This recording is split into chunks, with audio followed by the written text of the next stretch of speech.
First of all, thank you, Jazakallah khair, to CIC for bringing all of this together and the lovely food and the occasion. It's nice for those of us that went through the program to think about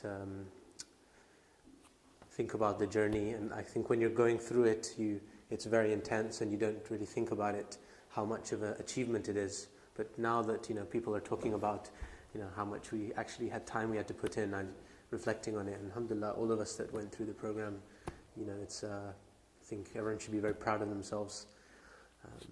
And of course, our teacher, Sheikh Akram, and everyone involved, to just extend our thank you, because without them it wouldn't be possible.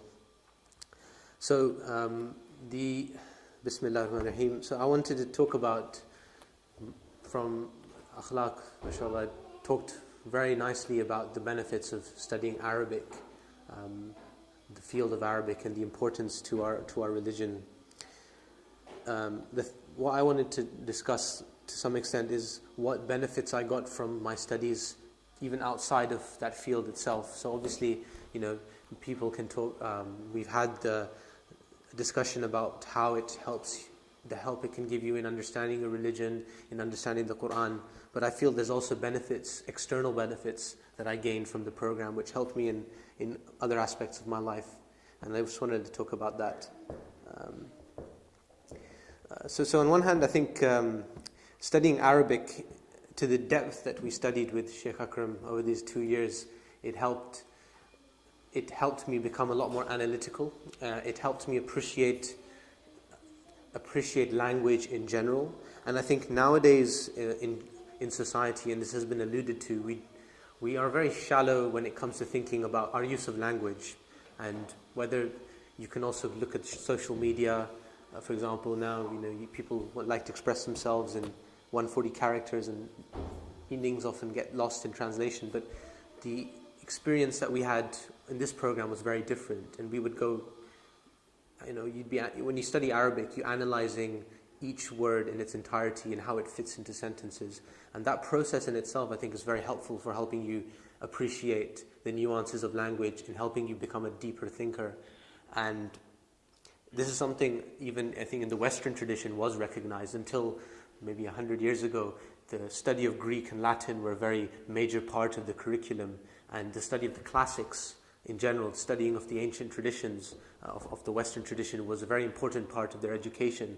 And not only was it seen as facilitating deeper and more clear thought, but it was also seen as an important part of the cultivation of moral character, studying the virtues of the ancients. And that's the second point which I want to go on to, is that point about the cultivation of moral character. Because more than any tradition, I think, the tradition that we've been handed down through, starting with the Prophet Muhammad ﷺ and going throughout this chain of knowledge, it emphasizes and it brings out the importance of virtue and the importance of knowledge with a benefit, with an intended outcome of that knowledge. And this is something that throughout the course, Sheikh Akram always emphasized, that you don't just learn for the sake of it. Of course, knowledge in itself is important, but knowledge also has an outcome.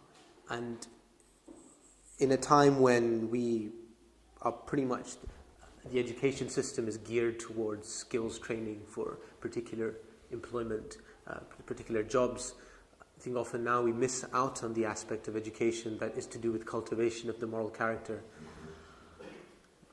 So, for example, we learned, Kalila wa Dimna, for example, a book which, on the face of it, is just it's animal stories. But one thing which I thought brilliantly, which our teacher Sheikh Akram brought out, was that each of these stories had a moral.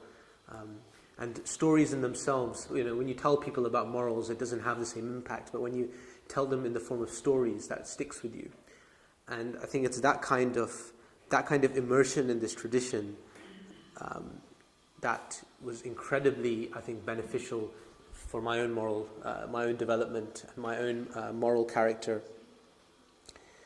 And I think in part of that is also the importance, as has been discussed, the importance of the teacher, and the importance of the Islamic tradition places on the teacher. And that's something that's been lost again going through, if you study undergraduate, no problem. If you study in the Western education system, there's a lot less emphasis on a direct relationship between student and teacher. And when you don't have that, you miss out on these little nuances. For example, when Sheikh would sometimes start talking about, in the middle of a class, he'd start talking about a particular social issue, and you'd get his perspective on that. And oftentimes it would be quite relevant to what you were studying. So that holistic nature of the education that we received, I think, is something that sets it out. And for me, that's something that I really appreciated, and it's informed my entire outlook on education, and in many ways life as well. So that's the first general point I wanted to make. And anybody who's thinking about studying Arabic, it's not just about studying Arabic. Don't go into it just thinking I'm going to learn Arabic and then I'll, which of course is one of the outcomes. But one of the most important outcomes is the effect that knowledge, the effect that knowledge would have on you as a person and on your character, and the access to the tradition that knowledge would give you. So, having said that, I also wanted to discuss what I want to do with this knowledge, and what I think a lot of us potentially should do with this knowledge. Because Sheikh discussed earlier about what he has given us in essence are tools. So the main thing are tools of how to think, tools of language, tools of, analytical tools. But in themselves, we need, if we just sit around and don't do anything, there's no point, to be honest. You can learn, it's like, someone gives you, if you have a hammer and you just sit at home, just, fiddling around with it, it's not fulfilling its purpose. So, what can we do with this? Obviously, you can understand the Quran. That's very, part of it is an important, in itself is something incredibly important. We can reflect on our religion. But also, like I said, the skills we've been given to think deeply are applicable to all sorts of problems. And we live now in a society, we live not only with Muslims, we live with non-Muslims as well. And we have all sorts of problems in our society. Anybody that follows the news, that follows their local community will see that, whether it's problems about social welfare, whether it's problems about human rights, whether it's problems about inter-community relations. There's all sorts of challenges that we face, not just as Muslims, but as citizens of whatever communities and part of whatever communities we live in. And what Sheikh Akram, I think, teaches, one of the important lessons I've learned from him, and this has nothing to do with the material of what he teaches, but it's about the spirit of what he teaches, is about thinking deeply and looking for solutions, not just shallow solutions, but looking for deep solutions, and trying to analyze, get to the root of problems. And that kind of thinking we can apply to all the problems that I've discussed. And there's a real need in society for people that think about problems in this way, that don't just react to, so this happened, so we need to do, as it happens most of the time, especially now with social media. Something happens, one person reacts, and everyone just starts reacting, and you just get an echo chamber effect. And what you really need is people that can step back and think properly about what the problem itself is, and what are the roots of this problem, and how can we solve it. And we complain a lot about, Muslims, we're demonized in this society, and people are always talking about how can Muslims contribute to this society. And for me, it's quite simple. If we've been given this tradition which teaches us to think deeply, all we need to do is apply this to the problems that everyone faces, to the problems of community cohesion, to the problems of social welfare, to the problems of class inequality. And if we're not at the forefront of solving these issues, then we're doing our tradition an injustice. If we're not at the forefront of standing up for justice, then we're doing our own tradition an injustice. Because what do we learn from our religion? What are the values that we learn from our tradition?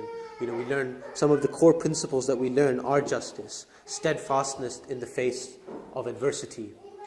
Yet, if you were to ask people, what are the defining characteristics of Muslims? How many people would say justice and steadfastness in the face of adversity? And the fact that people don't associate those values with us show that there is a problem, and shows that we are approaching we are not approaching society and the problems that society face in the way that our tradition has equipped us to do. So my message primarily to myself and to everybody is that we have been given a lot of amazing tools by Sheikh Akram and by all those teachers that spend their life devoted to conveying this tradition to us and this knowledge to us. And if we are to do these teachers any justice, we can't just sit there and passively accept this knowledge, but we have to transform ourselves and our lives with it, and also try to transform society with it, and not in a narrow sectarian way that we're looking at our own problems, which are many, but we need to start looking for everyone, the society we live in, and looking at their problems and trying to solve them and trying to contribute to them. So that's to summarize and to finish. We need to start thinking a lot more about how we can put this knowledge into practice. And it's something that I've thought about a lot. I've spent a lot of time studying, and of course this studying never stops, but what benefit is this knowledge? How am I going to use it to benefit others? And that's something that I haven't figured it out, but I'm trying to think about it, and I hope that, and I would encourage everyone else to think about this, because everyone in their own way can make a contribution. Like Akhlaq said, everyone has their own talent and their own ability. So as a diverse community, we will prosper and succeed when we can use these talents and inform them with the values and the lessons that we learn from our Islamic tradition. Thank you very much. Jazakallah.